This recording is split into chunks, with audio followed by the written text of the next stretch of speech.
Let's refine the creature's fall. We'll set our default in and out tangent type back to auto. We'll also go ahead and grab all of our controls. Let's right click and grab the curve editor. We'll select all of our keys that we have set to stepped, and we'll convert these to auto. Now it's time to take a look at our timing. Let's close out of the curve editor and play back our animation. So the creature is falling way too slow. No worries, we could start to pull in our keys a bit. Let's go ahead and select all of our controls again. I kind of like the timing of the fall from 101 to about 110, but we need to speed up everything else. So this is where we start to think about the timing we would like to see. Yes, we should keep this as realistic as possible, but if we also intend on being stylized, let's go ahead and make sure our timing reflects that. So we'll start to kind of slide these in a bit, just to kind of experiment and make sure that this timing will work. And then we can go ahead and start to play this back. All right, so this is looking really nice. I kind of like what we have here where we take the following pose after 110 and we've brought that to 115. Let's go ahead and play this back again. There seems to be a pause from 115 to about 121, so I might just go ahead and take the keys here from 121 all the way to the end and bring those a bit closer in, so that the key on 121 is now on about 118. Let's go ahead and play this back. All right, great. But now the creature falls way too quickly from 118 to 123, so we want to delay that a bit. Let's go ahead and just drag that back a few frames, and we'll do the same thing for his final fall on 131. I might just go ahead and drag that back two frames or so it's on 133 instead. And the key before that is on 126. Let's go ahead and see how that looks. All right, great. So that looks nice. We can now go ahead and take this key here on about frame 143, and I'll go ahead and slide this forward a bit more to about 139. Also, if we decide to add a bounce, we can do so in a smaller range. We wouldn't have to have the bounce occur for so long. So eventually we want the animation to stop, right? All right, let's go ahead and play this back and take a look. So kind of like that. If anything, we might be able to take the key on 133 and have that happen sooner. So let's go ahead and grab these last two keys and just kind of bring them in just 2 frames or so. Let's go ahead and see how that looks. Let's play this back. All right, that's much better. All right, so now it's time to start getting the timing just right. We can start with our center of gravity to make sure that it translates down at a good enough speed.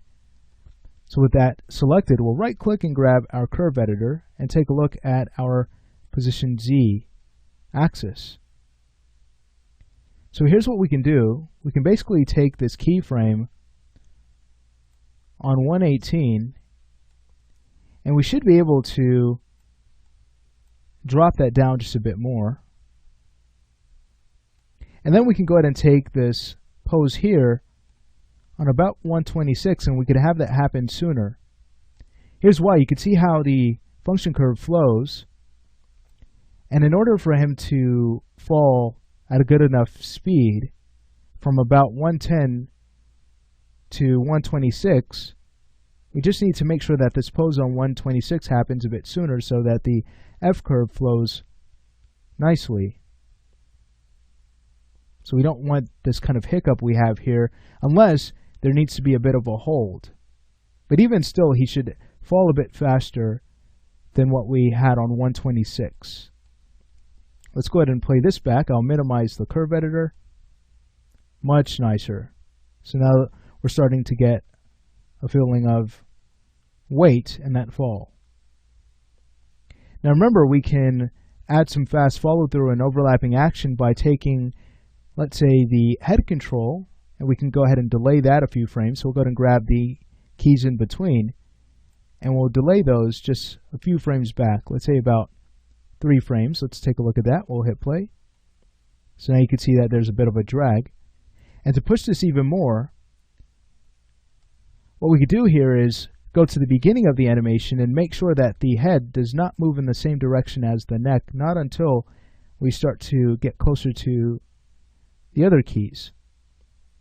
So it's almost like it was moving in one direction, and now it's starting to follow through by moving in the direction that the neck is moving in. So I've just rotated it in the opposite direction on 106. Great, so let's play that back. Cool. Alright, so from here we can basically do the same thing to the thorax, so we can have it delay from the back. We can go ahead and select all of these keys and maybe drag them down just a few frames. So just 2 frames this time. Let's go ahead and play this back. Alright, take a look. So this is really starting to come together. Alright, now you can see here when the chest finally hits the floor, that feels kind of slow. We should basically have that fall a bit faster, and we can have a bit of a bounce as well to show impact.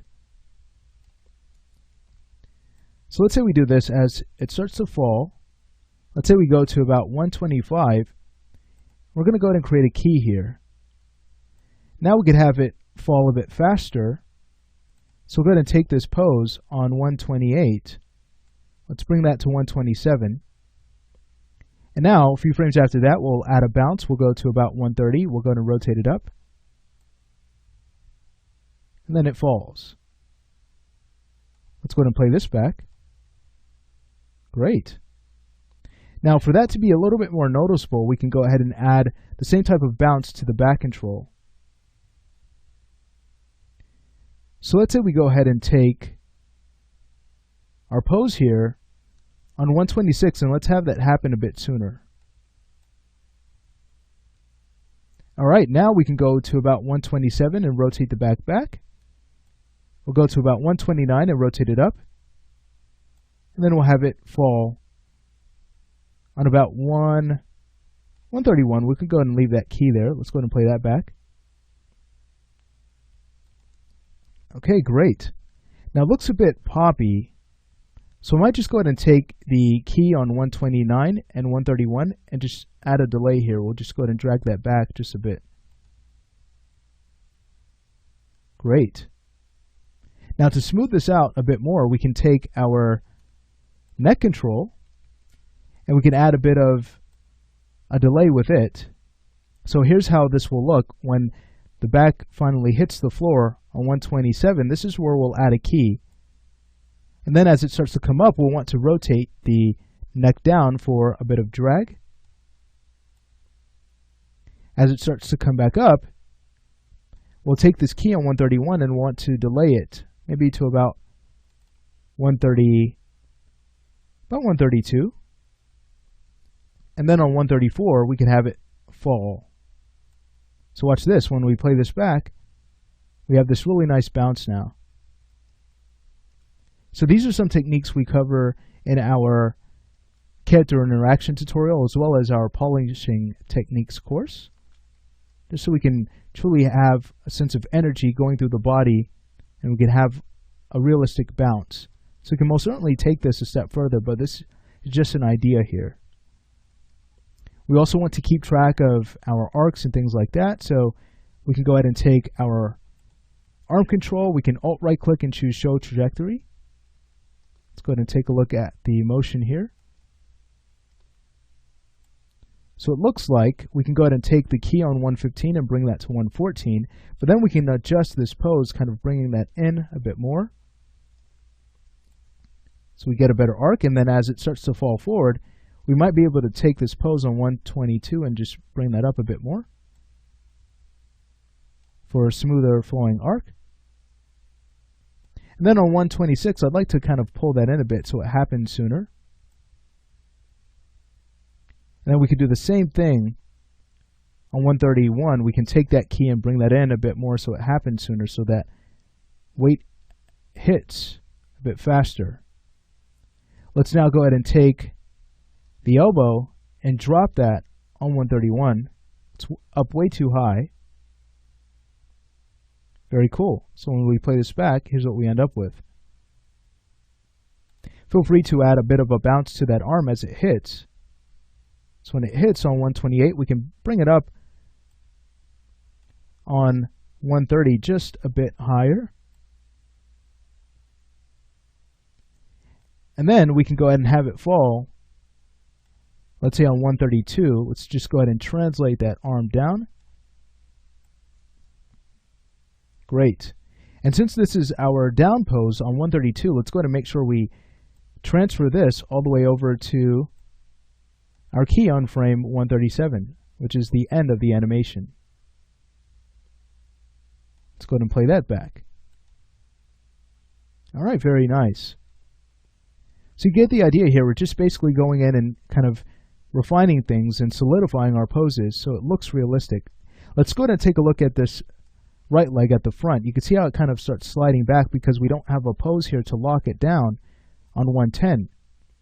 So let's go ahead and take the keyframe on 101. We'll hold down shift and we'll drag that to 110. So now when we play this back, take a look. It now collapses in much more naturally. Now to kind of finish up, what I'd like to do is go ahead and show you what we could do with the gaster. We talked about adding a bit of a bounce. So first, as it starts to fall, we could actually have it rotate in a bit. And we'll delay that from our other poses. So we'll have that kind of rotate in on about 112. And then we'll add a bit of a drag on 107, just bringing that up a bit. Now when it starts to kind of fall and hit the floor, let's say we go ahead and start to create our bounce.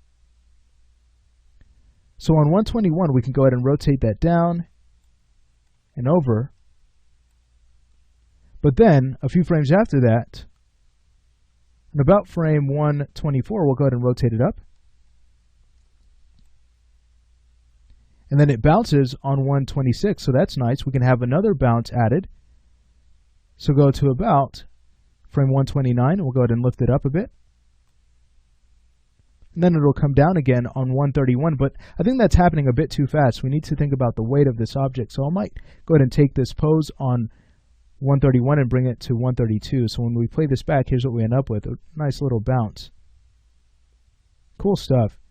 Now it looks kind of rigid when it bounces, so here's what we can do to loosen it up. Thinking about the direction the character's falling in, we can basically have it kind of rotate over to the side a bit. So we can do that on, let's say, about frame 126. We'll rotate it over on the z-axis. And then, thinking about the pose that we have here for this back leg on the left side, you can see that it would cause the gaster to kind of push in the opposite direction. So we can go to about frame 132 and rotate it in that direction. Now to clean this up, we can right-click and choose the curve editor. We can go to our z-axis. Let's go ahead and take a look at the pose that we added on 126. We can get rid of the keys in between that. On 121 and 124, let's go ahead and delete those. So now what we end up with is some smooth rotation as we start to move in that direction on 126. And to make this a bit smoother, we can go ahead and take the key here on 118, hold down Control, and kind of drag that up a bit more. And then it will swing back to our right when we get to 132. Now you can see here when we get to 138, it'll go ahead and slide back. I think it can slide back, but not as much. So let's go ahead and take this key on 138, and we'll go ahead and just drag that up just a bit. And then we'll add more of a cushion by taking the key on 132. Let's zoom in. And we'll go ahead and drag the tangency, the out tangency up a bit higher, so it will push a little bit more in that direction before it starts to come back. Now we don't need this key here on 129, so we can go ahead and remove it to smooth this out a bit more. And here's what we end up with when we go ahead and close this out and play the animation back. Take a look. Now it looks a bit smoother as it falls. Awesome stuff. So that's basically what we would do to go through and kind of start polishing our fall. What I'd like to do next is just go ahead and remove the trajectory on the right arm. Let's go ahead and Alt-right click and choose Show Trajectories Toggle. Beautiful stuff. All right, so that's basically going to finish up this lesson. So now what I'd like to do is go ahead and show you the final animations, and then I'd like to show you how to export all of that out.